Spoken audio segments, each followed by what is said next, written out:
I think I hit the button. Good morning, good morning.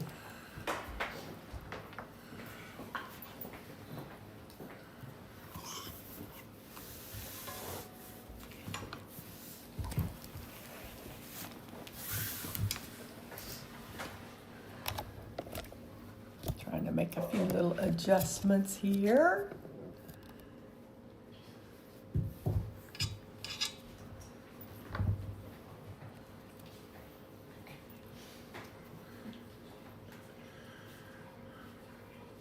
Am I on? I don't know. I think she thought she's in trouble. Yeah. Well, I'm just telling y'all, when you put your iPhone on the tripod, you want to be careful because you'll push the button as you're putting your iPhone on the tripod. So we are live today with our 1-year daily Bible study. Elizabeth Inman Ministries, here we are. I do want to announce today that starting August the 1st, the name of the page where the 1-year Bible study is located on Facebook and YouTube, the page name will be changed back to Elizabeth Inman Ministries. So the Dream Big Today page will go away. The Dream Big Today channel on YouTube will go away, but it'll just be renamed. So you don't have to go to a new page. You don't have to go to a new channel. It's going to be the same. It's just that I'm going back to the original name. It's just been a journey. I will post something that will explain my journey, how I just went through a phase of compartmentalizing everything, went through a phase of thinking things with business had to be separate from ministry. Now, it hasn't been that way for a while for me, but I'll just tell you, taking off and detaching and getting away with the Lord, He spoke very, very, very, very, very, very deeply to my heart. And it's all His. It's just all His.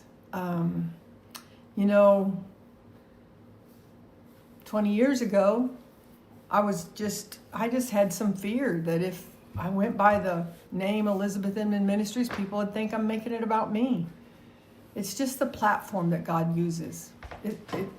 It's His ministry. It's always been His ministry. It's never been about me. It will never be about me. But it is the platform that He gave me. So I am going to walk in that, trusting God every step of the way.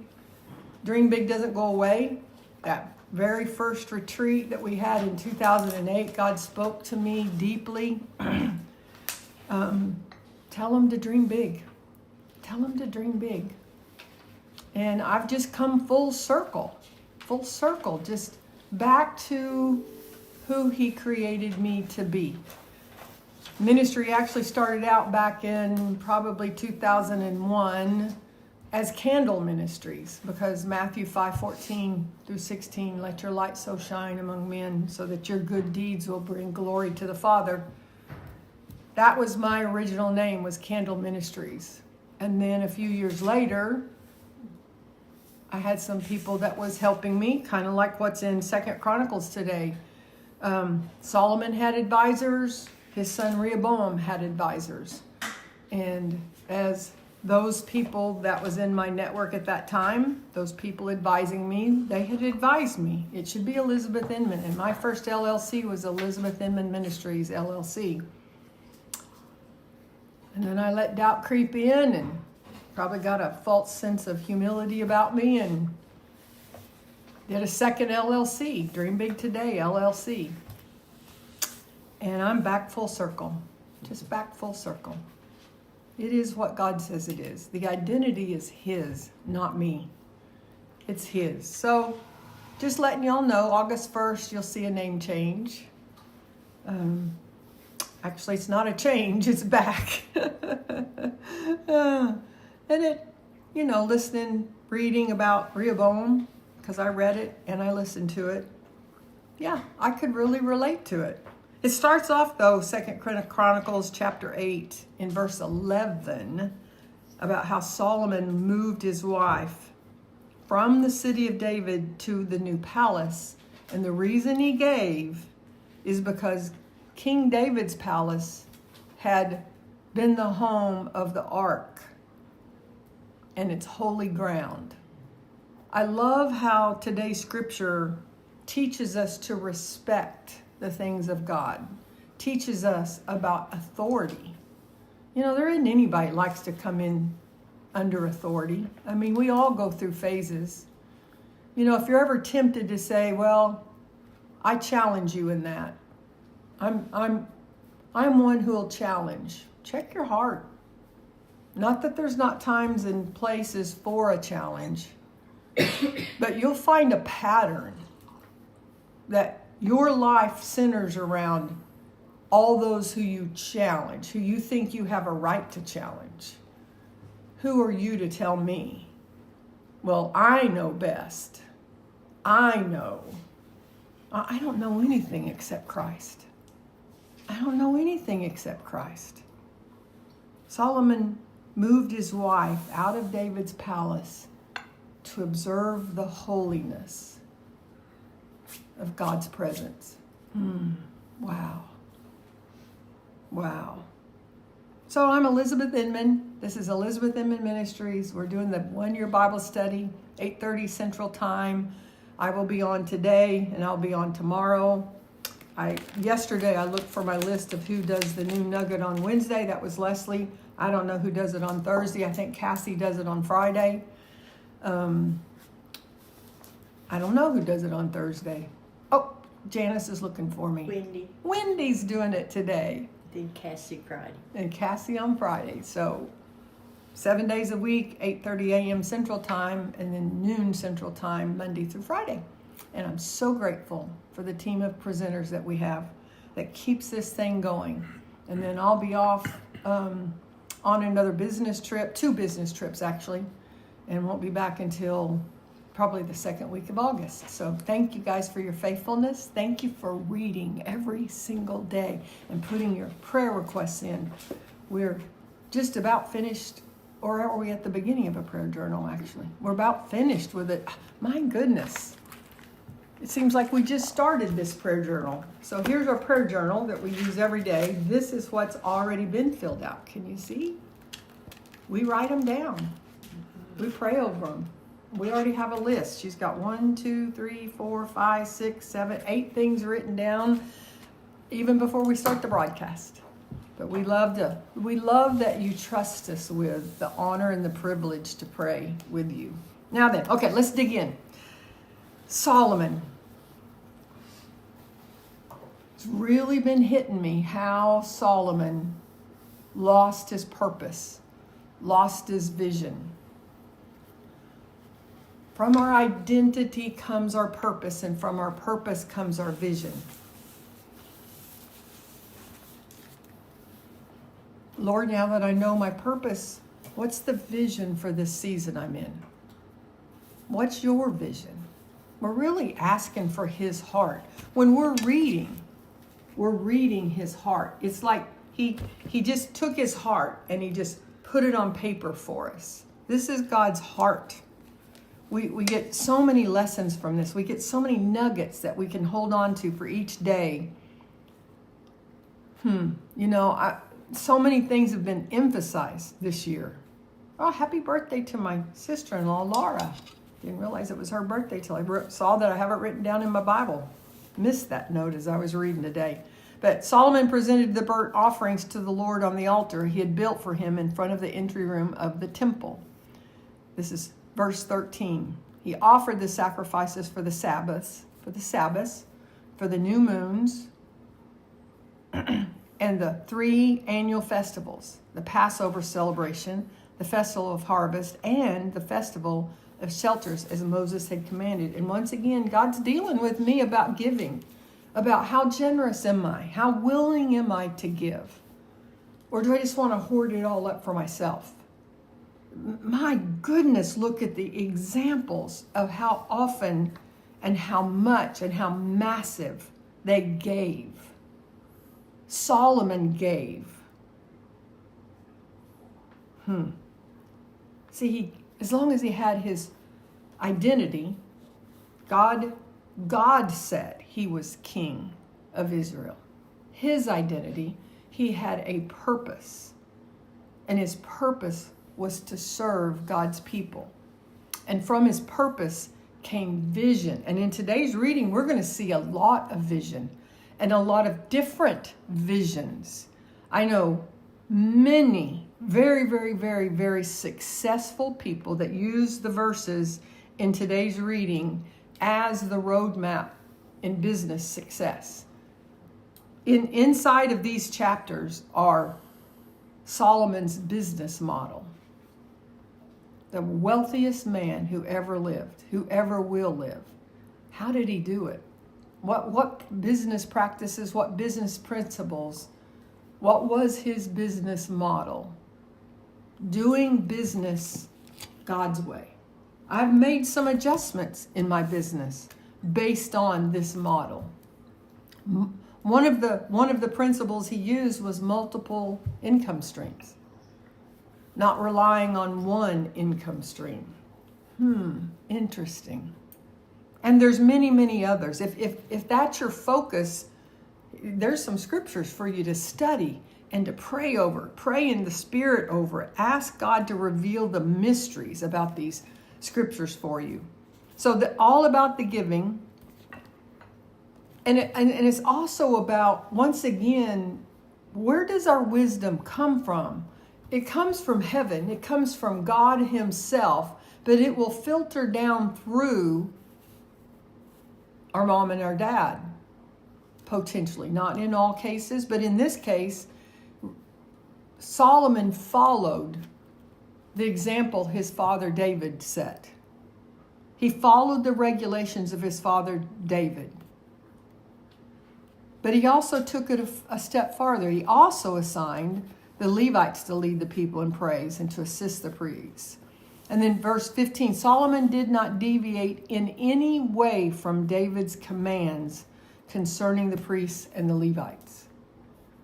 God puts the right people in your path if you're following him. Seek ye first the kingdom, and all these things will be added unto you.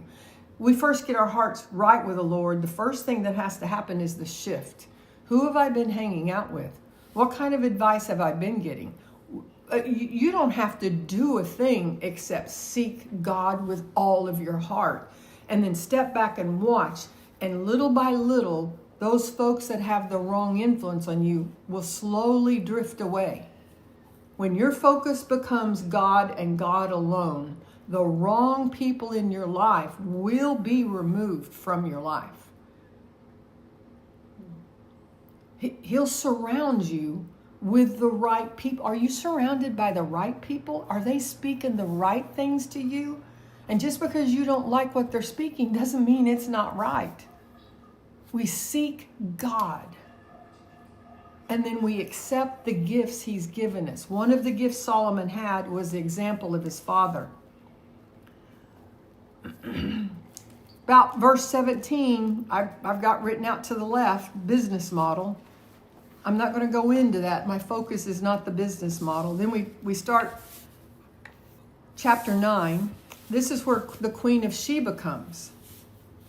She's heard of his reputation. So as David sets out in his identity to fulfill the purpose and walk in the vision that God has given him, his reputation spread. It's not that he did anything. He didn't take out, $1,000 a month Facebook ads. He didn't buy advertisement in all the local newspapers. And even Queen Sheba, as I thought about it this year, she's heard of this man and she's heard of his wisdom and she couldn't believe it. So she loaded up a whole bunch of gifts. Oh, there's that word again, gifts. Not tithes. Gifts. Giving. And she brought him a whole bunch of gifts. Verse 3, when the Queen of Sheba realized how wise Solomon was, and when she saw the palace he had built, she was overwhelmed. She was also amazed at the food on his tables, the organization of his officials, and their splendid clothing, the cupbearers and their robes, and the burnt offerings. Solomon made the burnt offering Solomon made at the temple of the Lord. She wasn't impressed with the man. She was impressed with the fruit. See, she went to check out wisdom. She had been told, she heard that he was a wise man. But she didn't just go and sit down and say, tell me how wise you are. She didn't ask him even, where did you get your wisdom? No. She went and she observed and she saw the fruits of his labor. What's the fruit of your labor? What's the fruit of your life right now? What have you produced in your life that brings God glory? Does your existence bring God glory? Do the work of your hands bring God glory? Do the words of your mouth bring God glory? She didn't just observe the man. She observed the people he hung out with. She observed the people he put in charge. Who do you hang out with? It matters a great deal. What is the fruit of what you've set your hand to? Are your children chaotic? Are they unruly? Do they defy authority? Do your children run your household? Are they the ones in charge? If they throw a little fit, do they get their way? How about your employees? Do they get to just defy you? How about you as an employee? Do you just get to defy your boss? Do you get to tell your boss, no, that's not what I want to do? Is that God's way? Is that God's way? The fruit. What is the fruit of your life? That's what I asked myself this morning. I'm in the process of going back to the foundation because I was experiencing a lot of chaos. The chaos was brought on by growth. Hired an extra team member. Got one more person involved. Added, I don't even have a number of how many new programs we've added. Too many. I need to get back to the foundation. These words, I get tickled at the people that think I get on here and I'm preaching at them. There's not one word comes out of my mouth that isn't being filtered right here through my heart. It's what God speaks to me. I might as well just get up here and tell y'all, okay, so today I read and God was asking Elizabeth, what's your fruit, Elizabeth? Elizabeth, how do you handle authority? How do you handle the authority you come under, Elizabeth? And how do you handle the authority I've given you? How do you treat the people that work with you like Rehoboam found himself? And Elizabeth, who is it that you're taking advice from? What wisdom are you seeking, and where are you seeking it from? But y'all don't want to hear about Elizabeth all day long. Nobody does. It's not about me. Brandy walked in last week, and was it last week or this week? I don't know. This week.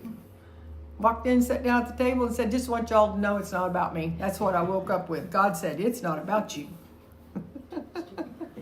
He will tell all of us at some point in time, it's not about me. It's not about me. So, Queen of Sheba wasn't so impressed with Solomon himself, but she was impressed by the fruit. Do you think this might be something we should study just a little bit? Because at this point in time, King Solomon had his identity from God. He had his purpose from God. He had his vision. And every day he was working inside of that until he wasn't. Until he wasn't. Yeah. All about Solomon now. Then the king made a huge throne, decorated with ivory, overlaid with pure gold. The throne had 6 steps with a footstool of gold. There were armrests on both sides of the seat, and the figure of a lion stood on each of the thrones. It's like, I've accomplished all this. All of this is like a well-oiled machine. They're bringing in residual income to me every year and every other year. Tons of gold is filtering into the kingdom of God. Have all the wealth that generation upon generation could ever have. Oh, what's left? What's left? The mistake he made is he didn't ask God, what's next? What's next, Lord? So he just started making a throne. There were also 12 other lions, one standing on each end of the 6 steps. No other throne in all the world could be compared with it. And that's what he set his little bun on.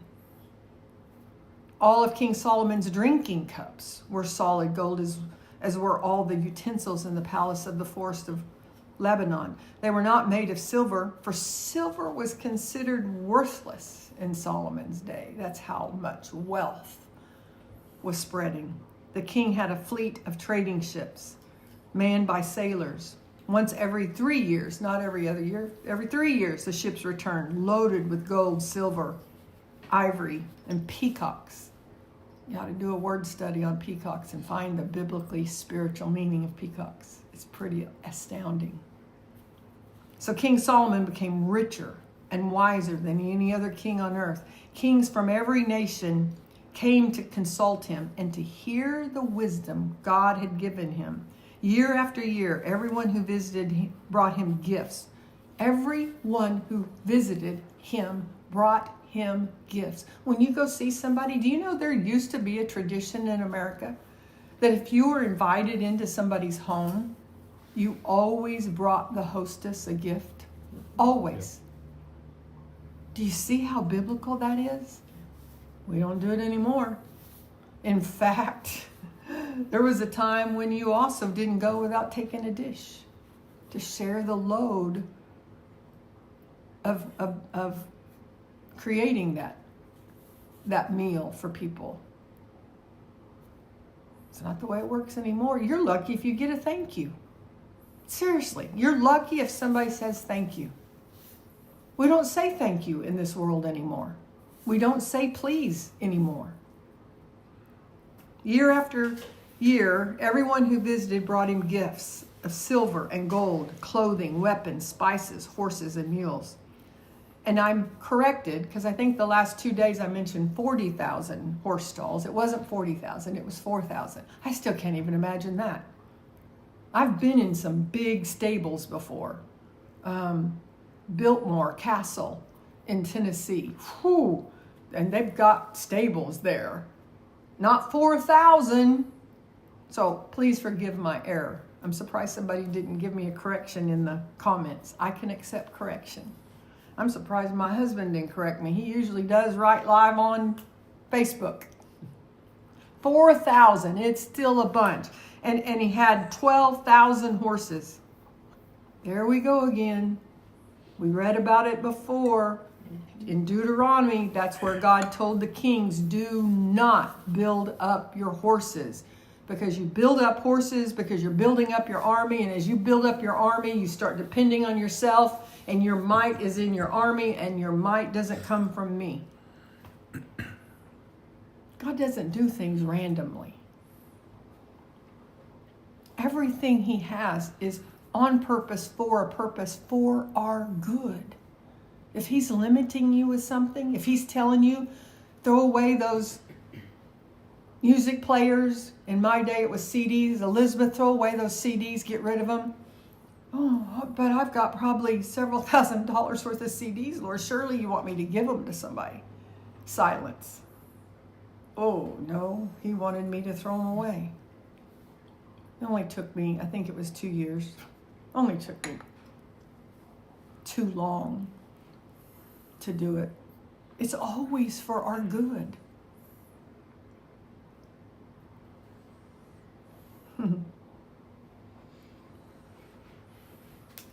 One decision changes courses. One decision can change the course of your life. One decision can mess things up. That's why it's important that we're in the Word. It's not just that we read the Word, it's that we're in the Word. I read and I reread and I listened and I prayed in tongues as I read. And I told God this morning, speak to my heart today. My heart. I need more direction. I need a clearer picture of the vision. I need details. And he's given them to me. So we read about the end of Solomon's reign today. But we're going to get more. The book of Ecclesiastes will show the path that this led to. We can kind of subtly see it in the reading, all about Solomon, the throne he was going to sit in, on the 12,000 horses, the lack of vision moving forward, the lack of vision, the lack of purpose, and the loss of identity. What good is it all? So what, I'm king. Who does God say you are? Ask him again today. Who does he say you are?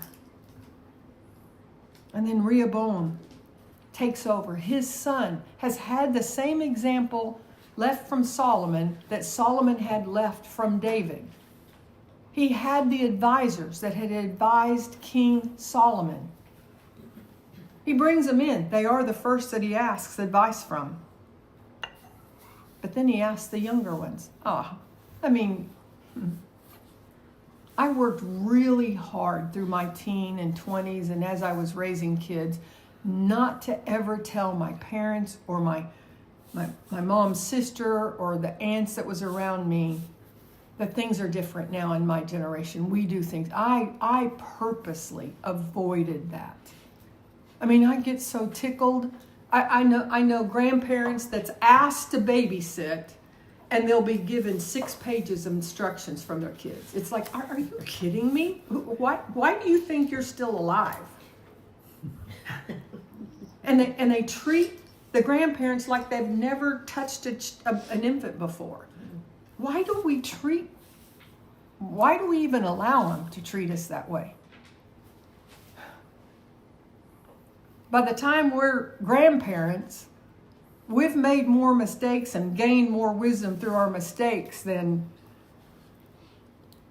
Rehoboam shunned the elders. Oh no, this is a new day, it's a new time. You old people don't know what you're talking about. We're going to do it this way. And one decision changed everything. One decision changed everything. Pride always makes a person harder. When you don't take care of the pride by taking it to Jesus and putting it under the blood and die to self, your heart's getting harder and harder. You get to the place where you've got such a hard heart you can't even hear. You can't hear the words of wisdom that's being shared with you, whether it's from the Lord. In fact, a heart that refuses wise counsel will eventually get to where they can't hear God for themselves. Stay teachable. Stay tender. Stay close. Keep reading, but get in the Word, not just read the Word. Influence is a gift, not a possession to hold. More like Jesus is my prayer, not more successful. I am operating in purpose with a vision. And while I may need some realignment, I promise you I live my life that if everything I say and do does not bring him glory, I want to stop it all. There's not one thing I won't stop if the Lord tells me it's not of him. Not one thing. I'll go back. I'll make that same commitment. Lord, I'll go to Africa. I will sleep on dirt floors if that is your plan for me. Yeah. What a shame. It didn't go well for Rehoboam. And it won't go well for you. If you can't come under authority, if you can't pay attention to who you're listening to, if you can't take wise counsel, you're in trouble. You're in trouble. If you won't do what your boss asks you to do, if you won't treat people with dignity and respect.